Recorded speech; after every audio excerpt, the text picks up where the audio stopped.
सूरदास जी के प्रसंग में बड़ी सुंदर कथा आती है कि श्रीनाथ द्वार अपने गिरिराज जी में एक व्यक्ति था। वो श्रीनाथ जी के रूप का वर्णन करता था नित्य। उसकी वाणी ऐसी थी कि उसके वर्णन करने में इतनी सुंदरता का अनुभव होता था कि लोग खिंचे चले जाते थे उसकी बात सुन के। ठाकुर जी ने ऐसा मुकुट धारण किया, ठाकुर जी ने ऐसी पोशाक पहनी है, ठाकुर जी ऐसी माला पहनते हैं, ठाकुर जी के कटाक्ष ऐसे हैं, ठाकुर जी के कुंडल ऐसे हैं, ठाकुर जी के गाल ऐसे हैं, ठाकुर जी की चुबुक ऐसी है। अब वो गा गा करके इतना सुंदर वर्णन करता था कि भीड़ लग जाती थी उसको सुनने वालों की।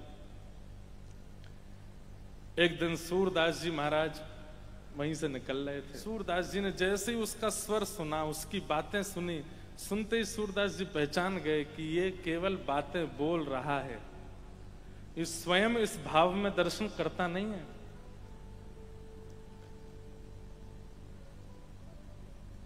भक्ति विवेक जागृत करती है, ध्यान से सुनना।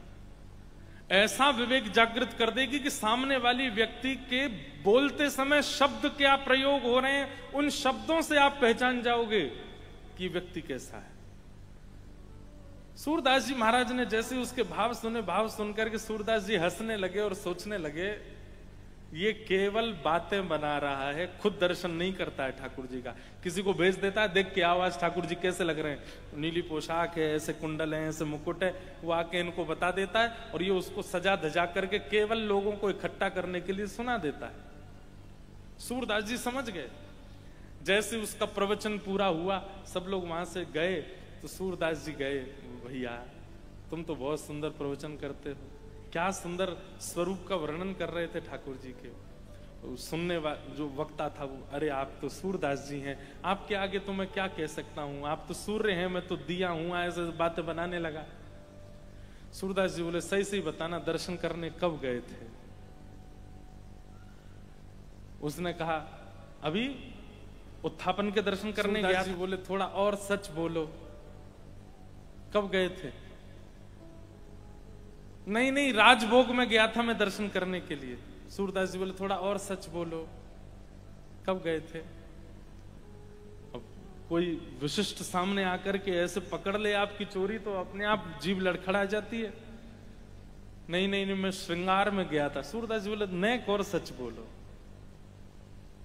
मंगला में गया था। बोले तुम आज गए ही नहीं हो, अब सच बताओ कब गए थे। सप्ताह पहले गया था दर्शन करने। सूरदास जी थोड़ी देर विचार करके बोले थोड़ा और सच बोलो, कब गए थे।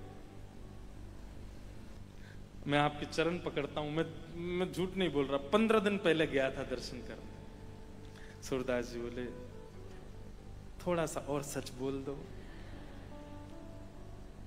अब तो बिल्कुल सच बोल रहा हूं, 1 महीना पहले गया था, थोड़ा सा और।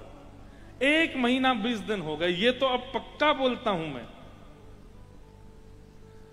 सूरदास जी बोले हाँ अब ठीक बोले, 1 महीना 20 दिन पहले तुम गए थे दर्शन। मतलब अब सोचिए सूरदास जी पे नेत्र नहीं है, लेकिन कीर्तन करते करते करते करते ठाकुर जी का इतना चिंतन किया कि उनकी इतनी विवेक बुद्धि जागृत हो गई कि व्यक्ति की वाणी से वो पता कर लेते हैं कि ये सच बोल रहा है कि नहीं।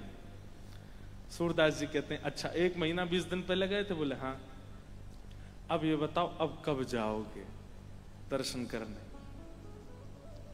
मैं शयन के दर्शन करने जाऊंगा। सूरदास जी बोले और सच बोलो। आज तो मुझे काम है, मेरे रिश्तेदार आ रहे हैं, मैं भूल गया था आपको बताना, कल सुबह मंगला में जाऊंगा दर्शन करने। सूरदास जी बोले कल जाऊंगा, परसों जाऊंगा, बोलते गए। सूरदास जी बोले अब सुन, तेरे ऊपर छोड़ा तो तू जाएगा ही नहीं, और 4 दिन बाद तेरी मृत्यु और होने वाली है। वो तो घबरा गया। बोले सच बताओ। बोले हाँ मैं सच बोल रहा हूं, अभी चल। हाथ पकड़ करके सूरदास जी उसको लेकर के जैसे ही श्रीनाथ जी के सन्मुख पहुंचे, जैसे ही मंदिर में प्रवेश किया, आहा सामने विराजमान श्री ठाकुर जी बोल पड़े आहा आहा जय हो जय हो। जाके दर्शन के कार्य में इतनी प्रतीक्षा कर रहा हूं, वाकु आज स्वयं सूरदास जी लेकर के पधारे। सूरदास जी को यह सुनकर के अच्छा नहीं लगा। ठाकुर जी से बोले जय जय। वो आपके दर्शन करने नहीं आता है, वो आपको कभी देखता भी नहीं है, झूठी झूठी सुन करके बातें बना। उसको मंदिर लेके आया तो आप उसको और चढ़ा रहे हो ऊपर, बोल रहे हो कि इसके दर्शन की तो मैं प्रतीक्षा कर रहा था। ऐसा क्यों कहा आपने? ठाकुर जी बोले, भैया जाकू मेरे पास लावे के काजे सूरदास इतनो व्याकुल है रो, वाके दर्शन के काजे तो मैं भी व्याकुल है जाऊं। जाकू मेरे पास लावे के काजे सूरदास जी इतना मचल रहे हैं, उसके दर्शन को तो मैं भी मचल रहा था। उसमें कोई गुण नहीं है, पर आप उसको लाने के लिए इतने व्याकुल थे कि आपकी व्याकुलता मेरे चित्त में आ गई कि भाई मेरो सूर जाके का जितना व्याकुल हो रहा हो, मैं भी तो देखूं वो कौन है।